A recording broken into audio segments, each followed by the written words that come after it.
আসসালামু আলাইকুম।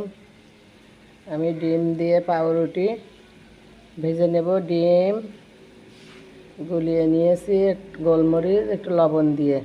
এবার পাউরুটিতে এইভাবে ডিম মেখে ভাজবো।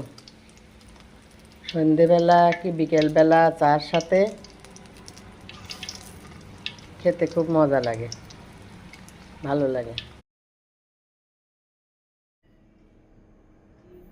বিসমিল্লাহির রহমানির রহিম। আসসালামু আলাইকুম। আমি এখন পাতাকপি দিয়ে আর আলু মিশিয়ে, আলু আমি এইভাবে গ্রেট করে নিয়েছি, এইভাবে মেশিনে এইভাবে গ্রেট করে নিয়েছি।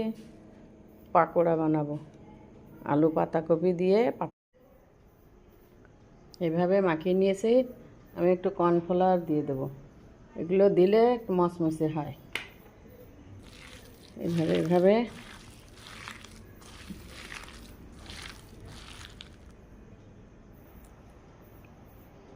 মাখিয়ে নিয়েছি। এবার আমি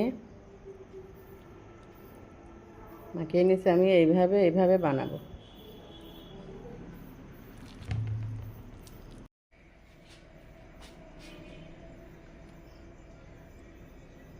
আমি এবার পাকোড়াগুলো আস্তে আস্তে দিয়ে দেবো অল্প অল্প জালে। তেল গরম হয়ে গেছে, অল্প অল্প জালে ভাজতে হবে।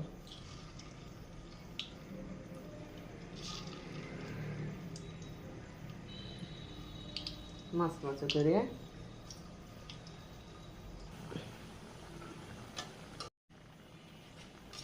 পাকোড়াগুলো আমার ভাজা হয়ে গেছে। কত সুন্দর কালার হয়েছে, মচমচে সুন্দর হয়েছে। এবার আমি তুলে নিচ্ছি।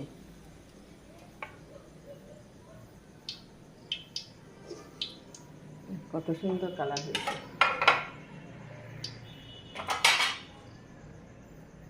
আমি আবার দিয়ে দেবো।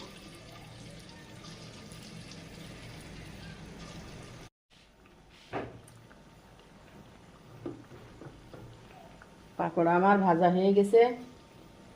আপনারা এইভাবে ভেজে খাবেন। ভাজাটা ভালো লাগলে একটু লাইক কমেন্ট শেয়ার করে দেবেন, সাবস্ক্রাইব করবেন পরবর্তী ভিডিও দেখার জন্য।